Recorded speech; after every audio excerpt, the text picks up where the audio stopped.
감사를 드립니다. 우리의 삶에 하나님 향한 소망과 하나님 주신 생명의 소망을 가지고 살게 하심을 감사를 드립니다. 이 아침도 그 생명 가운데, 그 소망 가운데 또 새로운 한 날 깨어나게 하시고 우리에게 귀한 하루의 시간들을 주셨음을 감사를 드립니다. 이 하루의 시간 동안 우리 하나님과 동행하게 하시고 주님과 함께하는 위로와 즐거움이 있는 복된 날 되게 하여 주시옵소서. 어려움 가운데도 우리 하나님께서 새 날들로 채워가실, 또 새로운 은혜로 채워가실 그 기대와 소망이 있게 하시고, 힘들고 어려운 중에도 주님께서 바꾸어 가시고 주님께서 새롭게 해가실 하나님의 나라와 은혜를 기대하며 나아가는 주의 자녀들 되게 하여 주시옵소서. 이 아침도 주의 이름으로 모였습니다. 주님 앞에 섰사오니 하나님의 은혜로 채우시고 말씀을 통해 또 간구와 기도를 통해 주의 음성 들으며 주님 주시는 새 힘을 공급받는 귀한 아침 되게 하여 주시옵소서. 예수님 이름으로 기도드립니다. 아멘. 성경 말씀 함께 읽겠습니다. 역대상 8장 말씀입니다.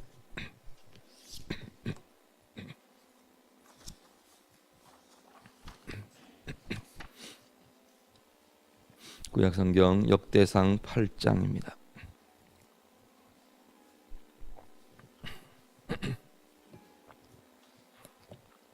역대상 8장 다 같이 읽습니다. 베냐민이 낳은 자는 맏아들 벨라와 둘째 아스벨과 셋째 아라하와 넷째 노하와 다섯째 라바이며, 벨라에게 아들들이 있으니 곧 앗달과 게라와 아비웃과 아비수아와 나만과 아호아와 게라와 스부반과 후람이라. 에웃의 아들들은 이러하니라. 그들은 게바 주민의 우두머리로서 사로잡혀 마나앗으로 갔으니 곧 나만과 아히야와 게라이며, 게라는 웃사와 아히웃을 낳았으며, 사라임은 두 아내 후심과 바라를 내보낸 후에 모압 땅에서 자녀를 낳았으니 그의 아내 호데스에게서 낳은 자는 요밥과 시비야와 메사와 말감과 여우스와 사갸와 미르마이니, 이 아들들은 우두머리이며, 또 그의 아내 후심에게서 아비둡과 엘바앗을 낳았으며, 엘바알의 아들들은 에벨과 미삼과 세메시니, 그는 오노와 롯과 그 주변 마을들을 세웠고, 또 브리아와 세마이니, 그들은 아얄론 주민의 우두머리가 되어 그들이 가드 주민을 쫓아냈더라. 아히오와 사삭과 여레못과 스바디아와 아랏과 에델과 미가엘과 이스바와 요한은 다 브리아의 아들들이요, 스바디아와 무술람과 히스기와 헤벨과 이스무레와 이슬리아와 요밥은 다 엘바알의 아들들이요, 야김과 시그리와 삽디와 엘리에네와 실르데와 엘리엘과 아다야와 브라야와 시므랏은 다 시므이의 아들들이요, 이스반과 에벨과 엘리엘과 압돈과 시그리와 하난과 하나냐와 엘람과 안도디아와 이브드야와 브누엘은 다 사삭의 아들들이요, 삼스레와 스아랴와 아달랴와 야레시아와 엘리야와 시그리는 다 여로함의 아들들이니, 그들은 다 가문의 우두머리이며 그들의 족보의 우두머리로서 예루살렘에 거주하였더라. 기브온의 조상 여이엘은 기브온에 거주하였으니 그 아내의 이름은 마아가며 장자는 압돈이요, 다음은 술과 기스와 바알과 나답과 그돌과 아히오와 세겔이며, 미글롯은 시므아를 낳았으며 그들은 친족들과 더불어 마주하고 예루살렘에 거주하였더라. 넬은 기스를 낳고 기스는 사울을 낳고 사울은 요나단과 말기수아와 아비나답과 에스바알을 낳았으며 요나단의 아들은 무리바알이라. 무리바알은 미가를 낳았고 미가의 아들들은 비돈과 멜렉과 다레아와 아하스이며, 아하스는 여호아따를 낳고 여호아따는 알레멕과 아스마웻과 시므리를 낳고 시므리는 모사를 낳고 모사는 비느아를 낳았으며, 비느아의 아들은 라바요, 그의 아들은 엘르아사요, 그의 아들은 아셀이며, 아셀에게 6 아들이 있어 그들의 이름은 이러하니 아스리감과 보그루와 이스마엘과 스아랴와 오바댜와 하나니라. 아셀의 모든 아들이 이러하며 그의 아우 에색의 아들은 이러하니 그의 맏아들은 울람이요 둘째는 여우스요 셋째는 엘리벨렛이며 울람의 아들은 다 용감한 장사요 활을 잘 쏘는 자라. 아들과 손자가 많아 모두 150명이었더라. 베냐민의 자손들은 이러하였더라. 아멘.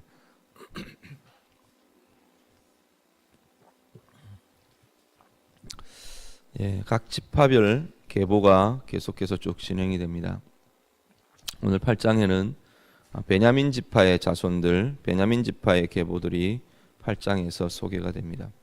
우리 7장 앞부분에서 베냐민 지파가 잠깐 이렇게 6절 이후에 12절까지로 일부 소개가 되다가 납달리와 에브라임까지 아셀까지 다른 지파가 소개되고 오늘 8장에서 전체적인 베냐민의 계보가 소개가 됩니다.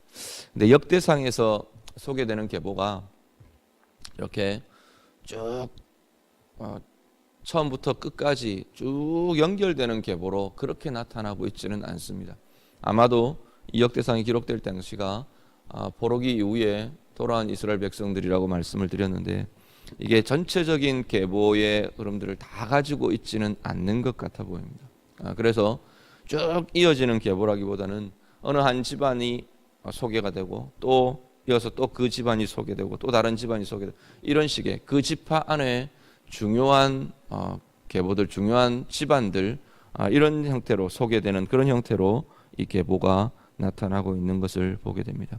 먼저 1절부터 28절 보면 전반적인 베냐민 지파의 계보들이 쭉 소개가 됩니다. 이제 특징적인 몇 부분들을 보면 6절 이후에 보면 에웃의 아들들이 소개가 됩니다. 아마도 이 에웃은 사사 에웃을 가리키는 것으로 학자들이 보고 있습니다. 그 이후에 사실 성경에는 소개되지 않는 스토리가 그 집안의 스토리가 6절 이후에 나타납니다. 에웃의 아들들이 어떤 사연이었는지 모르지만 마낫이라는 곳으로 포로로 아마 붙들려 간 것 같아 보입니다. 에돔 지방, 마낫은 지금 아마 에돔 지방으로 그렇게 이해를 하는데요. 그쪽으로 잡혀갔는데 그렇지만 거기서 죽임을 당하거나 멸절을 당하는 것이 아니라 오히려 거기서 새로운 계보들, 거기서 정착하고 새로운 계보들을 이어가고 있는 그러한 모습들을 소개를 합니다. 오히려 에돔 지방에서 이 아들들이 자리를 잡고 번성해가는 그러한 모습들을 보여주고 있고요. 이어지는 8절 이후에는 사하라임이라는 사람이 소개가 되는데 원래 두 아내가 있었는데 사하라임에게 후심과 푸심과 바라라는 두 아내가 있었는데 이들을 어떤 이유가 있었는지 모르지만 내보냈다 그래서 쫓아냈다 그랬습니다. 갈라서고 자기는 모압 땅으로 들어가서 거기서 호데스라는 새로운 아내에게서부터 새로운 아들들을 낳고 정착하는 모습들을 소개를 합니다. 그런데 이 쫓겨난 아내들 중에 후심이라는 이 아내, 후심이라는 이 여인을 통해서 오히려 이들의 계보가 이어지는 것을 보게 됩니다. 그 후심이라는 여인이 낳은 엘바알이라는 아들 12절에 보면 엘바알이라는 아들이 소개가 되는데 이 엘바알로부터 이후에 계보와 이 집안의 연결이 계보가 이어지고 있는 걸 보게 됩니다. 그래서 거기서 난 아들들이 오노와 롯이라는 마을을 건설하고 성을 건설하고요. 그리고 가드를 정복하고 이런 일들을 쭉 진행하면서 오히려 실제적인 이스라엘에서의 정착과 정복은 이 엘바알로부터 오히려 이어지고 있는 그런 모습들을 소개를 하고 있습니다. 그리고 29절부터 40절은 원래 베냐민 족속들은 베냐민 지파들은 이스라엘의 가나안 땅의 중부 지역을 차지하고 있던 그러한 지파입니다. 그 중에 이제 대표적인 성읍이 기브온이라는 성읍과 우리가 잘 아는 예루살렘이 원래는 유다에게 원래 속해 있었던 것이 아니고 베냐민 지파에 속해서 이렇게 분배되었던 그러한 땅입니다. 그런데 이제 통일왕국이 되면서 이 사실 예루살렘은 그곳에 살던 가나안 족속 여부스 족속이라는 족속과 베냐민 지파가 이제는 땅을 분배받으면서 사실은 같이 공존해 버립니다. 여부스 족속과 함께 이제 여부스 족속이 사는 성읍과 마을이 있고 베냐민 지파가 그것을 자기들이 이제 할당을 받으면서 자기들의 마을, 베냐민의 마을을 이루어서 그냥 이렇게 같이 공존하며 살고 있었던 곳이 예루살렘이었는데, 다윗 왕 때 이제 이 예루살렘을 완전히 여부속속을 몰아내고 이스라엘의 땅으로 차지하게 됩니다. 그러면서 다윗 왕이 여기다가 도읍을 정하고 수도로 정하고 예루살렘 성을 이제 이스라엘의 수도가 되도록, 거기다가 이제 성막과 이후에 솔로몬 때 성전을 지으면서 완전히 이스라엘의 중심이 되는 그러한 모습으로 바뀌어져 가게 됩니다. 근데 원래는 이곳이 베냐민 지파에게 할당되었던 이렇게 제비 뽑아졌던 그러한 땅으로 알려져 있습니다. 근데 이곳에 대한 이야기가 이제 29절부터 40절에 나타납니다. 기브온 땅에 거주하는 여이엘이라는 기브온의 조상이라고 불려지는 사람에 대해서 이야기하고요. 근데 그 아들들은 보면 예루살렘으로 옮겨가서 이주에서 예루살렘에서 거주하는 미글롯 이런 아들들의 모습들도 소개됩니다. 그 이후에 33절 이후에 이제 사울 집안의 계보가 소개가 됩니다. 넬부터 시작해서 넬은 기스를 낳고 기스는 사울을 낳고 사울은 이제 요나단과 쭉 이제 아들들의 소개들이 이어집니다. 그런데 우리가 잘 아는 것처럼 사무엘 상 마지막에 보면 사울과 이 사울의 아들 요나단, 장자 요나단이 결국 이 블레셋과의 전쟁에서 다 죽임을 당하게 됩니다. 그래서 사울의 집안이 거의 멸절된 것처럼 보이는데, 그러다가 이 다윗이 왕이 되고 사울의 집안에 남은 자를 찾습니다. 그리고 찾아보니까 이 요나단의 아들들 중에 어린 아들 이 무리빨이라는 이 아들이 아직 남아 있다라는 소식을 듣고 이제 무리빨을 예루살렘 성으로 데려옵니다.